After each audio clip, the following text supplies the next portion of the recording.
Hello साथियों, नमस्कार। कैसे हैं आप सभी लोग? उम्मीद करते हैं आप सभी लोग बढ़िया होंगे, मस्त होंगे, स्वस्थ होंगे। मेरा नाम है योगेंद्र कुमार। तो दोस्तों, आज के सेशन में हम लोग पढ़ेंगे यूपी वीकली करंट अफेयर। इस वीक का, पिछले मंथ का यूपी से रिलेटेड कौन कौन से ऐसे न्यूज़ हैं जो आपके प्रीलिम्स, मेंस और इंटरव्यू में पूछे जा सकते हैं। एक एक टॉपिक को हम लोग कवर करेंगे। ठीक है, तो पहला टॉपिक ये है कि cabinet committee on economic affairs, जो प्राइम मिनिस्टर नरेंद्र मोदी जी उसको लीड कर रहे थे, उन्होंने भाई साहब 117 किलोमीटर का आप देखोगे green field highway Uttar Pradesh में अलाउ कर दिया है। और ये कहाँ से कहाँ बनेगा? कानपुर से कबराई, जो महोबा डिस्ट्रिक्ट में पड़ता है, वहां पर बनेगा। तो क्वेश्चन ये पूछा जा सकता है कि अभी उत्तर प्रदेश में ग्रीन फील्ड हाईवे बनेगा, तो बताओ ये कहां से कहां बनेगा?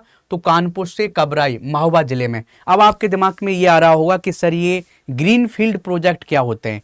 तो ग्रीन फील्ड हाईवे है, तो ग्रीन फील्ड प्रोजेक्ट देख लेते हैं कि प्रोजेक्ट के अलग अलग टाइप होते हैं। जिसमें ग्रीन फील्ड होता है, ग्रीन फील्ड प्रोजेक्ट का मतलब होता है कि कोई भी प्रोजेक्ट जीरो से स्टार्ट हो रहा है, खाली जगह पड़ी है, हम वहां पर कोई इंफ्रास्ट्रक्चर बना रहे हैं। जैसे खाली जगह पड़ी है, हम वहां पर रोड बना रहे हैं, तो ये जो प्रोजेक्ट है ये ग्रीन फील्ड प्रोजेक्ट कहलाएगा। अब बोलोगे सर डिफरेंट टाइप के होते हैं और भी, ऐसे आप देखोगे grey field project. Grey field project के कोई पहले से इंफ्रास्ट्रक्चर है, उसमें हम कुछ चेंजेस कर दें, तो ये ग्रे फील्ड कहलाता है। तो अलग अलग टाइप के होते हैं, तो थोड़ा देख लेते हैं। हमने यहाँ पर बताया भी है कि ग्रीन फील्ड परियोजना क्या होती है, जो नई एवं खाली जगह पर पूरी तरीके से बनाई जाए। जैसे नया एक्सप्रेस वे बन सकता है, नया एयरपोर्ट बन सकता है। ठीक है। ब्राउन फील्ड क्या होता है कि पुराने जो राष्ट्रीय राजमार्ग है उनको थोड़ा और विस्तार करें, तो ब्राउन फील्ड परियोजना मौजूदा परियोजना का विस्तार या आधुनिकीकरण करना, ये ब्राउन फील्ड है। अब ब्लू फील्ड परियोजना क्या है? परियोजना को चालू रखते हुए उसका विस्तार करें। जैसे मान लो आपका घर ये है और इसमें और ऐसा ऐड कर लिया जाए, तो ये ब्लू फील्ड परियोजना कहलाएगा।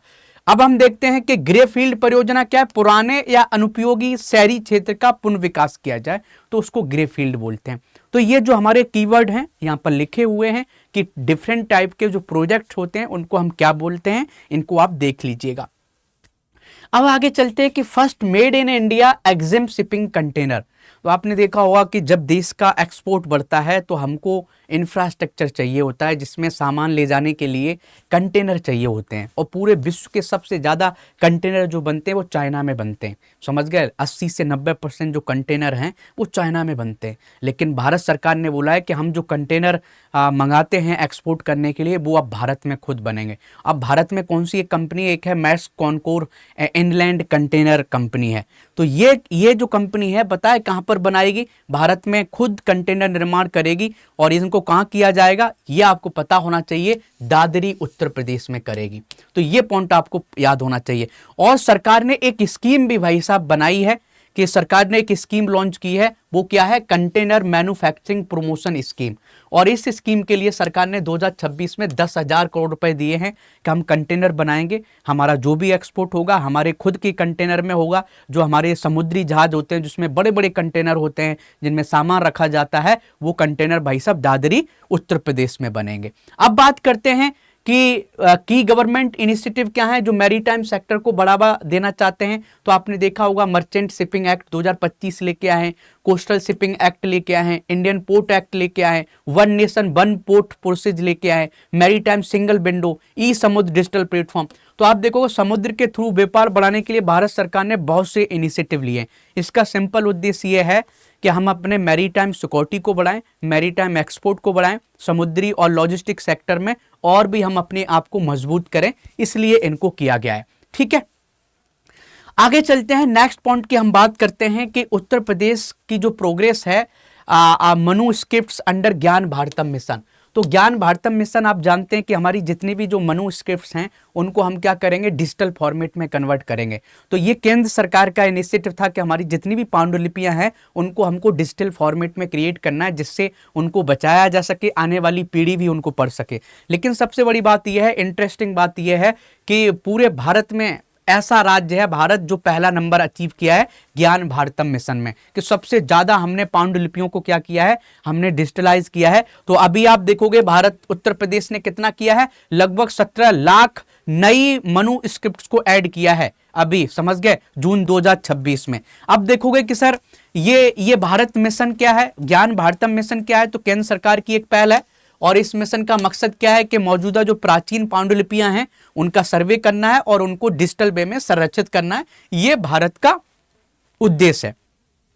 तो ज्ञान भारतम मिशन पर क्वेश्चन पूछा जा सकता है, ये आप अच्छे से कनेक्ट कर लेना। अब क्वेश्चन आता होगा कि सर उत्तर प्रदेश में इतनी पांडुलिपियां थी जिनको हमने डिजिटल वे में कन्वर्ट किया है, तो बताइए सर ये कौन कौन सी पांडुलिपियां हैं। तो आप देखोगे अयोध्या से हमें वाल्मीकि रामायण मिली है जो हाथ से लिखी हुई थी, समझ गए, संस्कृति में, तो ये आपको पता होना चाहिए। तो आप देखो अयोध्या में मणि रामदास छावनी में संरक्षित है संस्कृति वाल्मीकि रामायण समेत कई दुर्लभ पांडुलिपियां हमें मिली हैं। वाराणसी में हम बात करें तो ऋग्वेद संहिता, ऐत्रेय ब्राह्मण, शुक्ल यजुर्वेद, आयुर्वेद, धर्मशास्त्र, तंत्र, ज्योतिषी, कृषि पर दुर्लभ ग्रंथ ये मिले हैं, तो उनको भी हमने डिजिटल फॉर्मेट में क्रिएट कर दिया। प्रयागराज में 200 वर्ष पुरानी फारसी भाषा में महाभारत मिली है, उसको हमने डिजिटलाइज कर लिया है। 1840 से विष्णु पुराण, 1840 से बहु विषयक पाठ यादगार बहादुरी, इसको भी कन्वर्ट किया है। मथुरा में हमको ब्रज भाषा, संस्कृति, बंगला, उड़िया, गुजराती, पंजाबी और फारसी भाषाओं में भी पांडुलिपियां मिली हैं। तो मथुरा, प्रयागराज, वाराणसी, अयोध्या में जो पांडुलिपियां मिली हैं हमने उनके एग्जाम्पल आपको बता दिए हैं कि ये पांडुलिपियां आपको मिली हैं, तो ये एग्जाम में भी आप लिख सकते हैं। अब देखो ज्ञान भारतम मिशन का जो पूरा का पूरा है ये राष्ट्रीय पहल है और केंद्रीय बजट 2025-26 में इसकी घोषणा की गई थी। और इस मिशन का उद्देश्य प्राचीन पांडुलिपियों का सर्वेक्षण करना, उन्हें डिजिटाइज करना, जिससे वो आने वाली पीढ़ियों के लिए सुरक्षित की जाए। अब एक क्वेश्चन बन सकता है कि ज्ञान भारतम मिशन जो है वो किस मिनिस्ट्री के अंदर आता है। तो दोस्तों ये किस मिनिस्ट्री के अंदर आता है, संस्कृति मंत्रालय के अंदर आता है। तो ये भी आप लिख सकते हो अच्छे से। तो जो लोग हमें हमारी डेली करंट अफेयर देखते होंगे उनको बहुत अच्छे से पता है, ये हमने समझाया है कि ज्ञान भारतम मिशन किस मिनिस्ट्री के अंदर आता है। हमने क्वेश्चंस भी कराए थे। आप लोग हमसे डेली पढ़ना चाहते हैं तो आप मेरी सुबह 8 AM की क्लास आप फॉलो कर सकते हैं। 8 AM की क्लास यूट्यूब पर होती है, बाईटी पर होती है यूट्यूब पर। वो कहाँ होती है, यूपीपीसीएस स्टडी IQ पर होती है, स्टडी IQ पर। ये भी आपको पता होना चाहिए। तो आप मुझसे डेली पढ़ना चाहते हैं ऐसा करंट अफेयर जिसमें प्रीलिम्स, मेंस, इंटरव्यू सब कुछ कवर होता है, बहुत सिस्टमेटिक वे में पढ़ाया जाता है। एक क्लास जाके देखिए, आपको महत्वपूर्ण लगती है तो उसको फॉलो करना, नहीं लगती है तो आप जहां भी देख रहे हैं उसको आप देखते रहिए। चलो भाई अगले पॉइंट की हम बात करते हैं। योगी आदित्यनाथ जी ने प्रेरणा पार्क को भाई साहब अभी लॉन्च किया है। अब बोलो सर ये प्रेरणा पार्क कहां पर बनेगा। क्वेश्चन बन सकता है कि यमुना नदी के किनारे प्रेरणा पार्क बनेगा, तो आप बताओ ये कहां बनेगा। तो ये प्रयागराज में बनेगा। और प्रेरणा पार्क में किस किस की मूर्ति लगेगी, डॉक्टर श्यामा प्रसाद मुखर्जी की लगेगी, अटल बिहारी वाजपेयी जी की लगेगी, अशोक सिंघल जी की लगेगी। इतना क्वेश्चन प्रीलिम्स में पूछा जा सकता है। ठीक है जी, आगे चलते हैं। जलालाबाद जो शाहजहांपुर में एक ब्लॉक है उसका नाम बदल के क्या कर दिया गया है, परशुरामपुरी कर दिया गया है। ये भी आप याद कर सकते हैं। क्वेश्चन डायरेक्ट बनेगा कि बताइए जलालाबाद एक शाहजहांपुर में एक जगह थी, उसका रीनेम्ड कर दिया गया, तो बताइए क्या नाम कर दिया गया है। तो उसका नाम परशुरामपुरी कर दिया गया है। ये भी आप लिख सकते हैं, याद कर सकते हैं। ऐसे ही हम नेक्स्ट टॉपिक की बात करते हैं कि उत्तर प्रदेश ने अप्रूव किया है डेटा सेंटर पॉलिसी। तो डेटा सेंटर पॉलिसी बहुत महत्वपूर्ण है और यह पेपर 6 में पूछा जा सकता है, यूपी स्पेशल पेपर 6। तो जिन लोगों ने हमसे आलेखन बैच में यूपी स्पेशल पेपर 6 पढ़ा होगा उनका दिमाग पहले ही से खोल दिया गया है कि भाई कैसे आपको पढ़ना है, करंट अफेयर को कैसे कनेक्ट करना है मेन से। तो मैं ये बताना चाह रहा हूं पेपर 6 में डायरेक्ट क्वेश्चन आ सकता है कि उत्तर प्रदेश की डेटा सेंटर पॉलिसी के बारे में डिस्कस करो कि क्या इसका महत्व है, क्या इसमें खामियां हैं, तो वो सब लिखनी पड़ेंगे। तो जब आपको इसके प्रोविजन से याद होंगे तभी आप अच्छे से लिख पाओगे। तो अभी उत्तर प्रदेश स्टार्टअप पॉलिसी लेके आया है और Uttar Pradesh data centre policy लेके आया है। अब इसका उद्देश्य क्या है, 2 लाख करोड़ रुपए का निवेश करना और 2 गीगावाट की भाई साहब अतिरिक्त डेटा सेंटर हमें क्रिएट करना है। ये आपको पता होना चाहिए, जिससे हमारे यहाँ AI को बढ़ावा मिलेगा, सेमीकंडक्टर इंडस्ट्री को बढ़ावा मिलेगा, उत्तर प्रदेश के स्टार्टअप मिशन को बढ़ावा मिलेगा, हमारा 1 करोड़ का स्टार्टअप फंड है उसको भी सपोर्ट मिलेगा। ये सब बातें आप लिख सकते हो। ठीक है जी, अब आगे चलते हैं कि स्टार्टअप पॉलिसी का क्या है। स्टार्टअप पॉलिसी का उद्देश्य करें, कैपिटल सपोर्ट करना है, प्रोटोटाइप ग्रांट करनी है। आप देखोगे कि जो नई स्टार्टअप पॉलिसी है 2026, उसमें हमने क्या किया है कि पहले हम स्टैंडर्ड सीड फंडिंग 7.5 लाख रुपए देते थे, अब ये 15 लाख कर दिया गया है। समझ गए, खास मामलों वालों में ये 50 लाख तक कर दिया गया है। प्रोडक्ट डेवलपमेंट तेजी से करने के लिए 5 लाख से बढ़ के हम 10 लाख रुपए का हम सपोर्ट करेंगे। डीप टेक इंफ्रास्ट्रक्चर पर हमने फोकस किया है और इसके लिए 400 करोड़ का फंड भी बनाया है। और कोई भी स्टार्टअप है वो क्लाउड रिम्बर्समेंट करेगा तो उसको 2 लाख रुपए भी मिलेगा।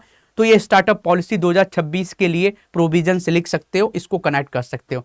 ऐसे ही इंस्टीट्यूशनल रिफॉर्म और गवर्नेंस के बारे में हम देखेंगे तो 2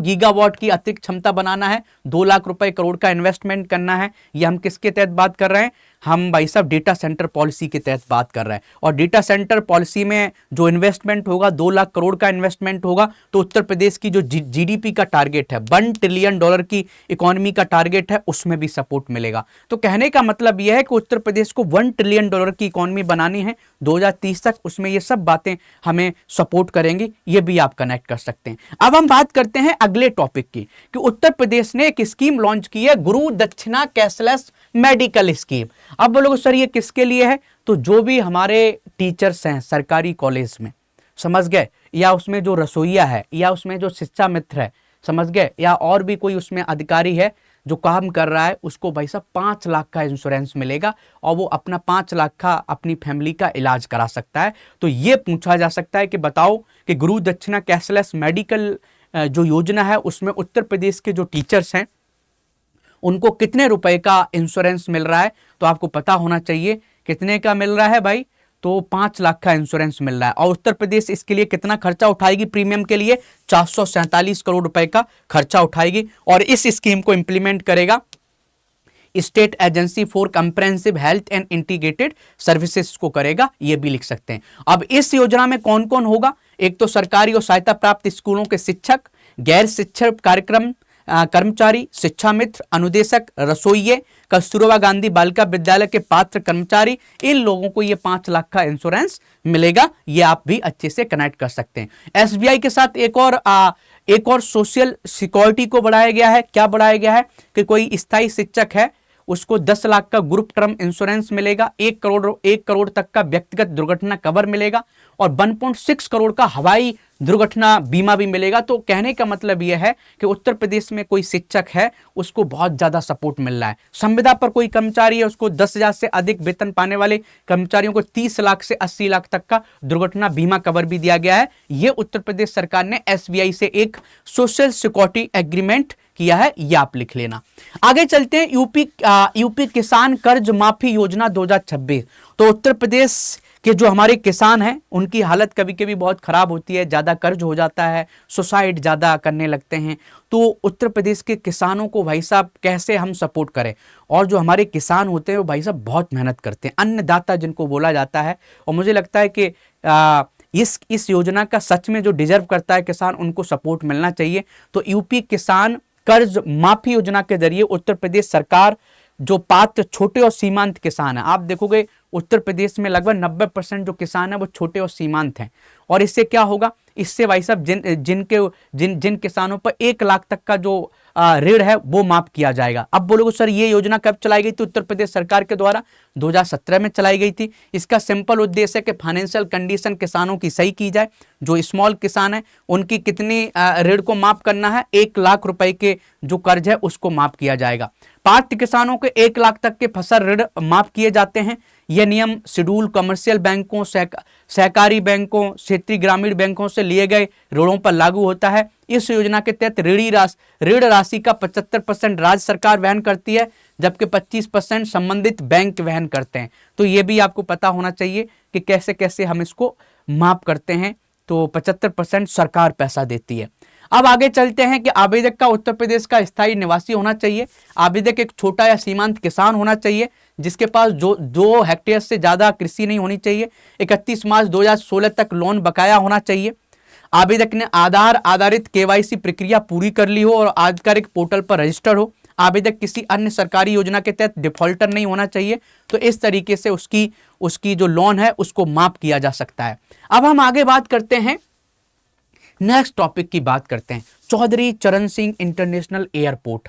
तो आप देखोगे, आपको पता है कि उत्तर प्रदेश में 5 इंटरनेशनल एयरपोर्ट है। चौधरी चरण Singh international airport, Lal Bahadur Shastri international airport Varanasi, समझ गए। ऐसे ही आप Ayodhya international airport, Kushinagar international airport और भाई साहब जेवर इंटरनेशनल एयरपोर्ट। तो उत्तर प्रदेश में 5 इंटरनेशनल एयरपोर्ट हैं। अब लखनऊ का जो चौधरी चरण सिंह इंटरनेशनल एयरपोर्ट है, भारत का पहला ऐसा एयरपोर्ट बन गया है जिसे फूड सेफ्टी एवं स्टैंडर्ड अथॉरिटी ऑफ इंडिया फसाई से ईट राइट कैंपस सर्टिफिकेशन मिला है। तो ये क्वेश्चन पूछा जा सकता है कि फसाई का जो सर्टिफिकेशन है, ईट राइट कैंपस सर्टिफिकेशन किसे मिला है? ईट राइट कैंपस सर्टिफिकेशन भाई साहब मिला है चौधरी चरण सिंह इंटरनेशनल एयरपोर्ट को।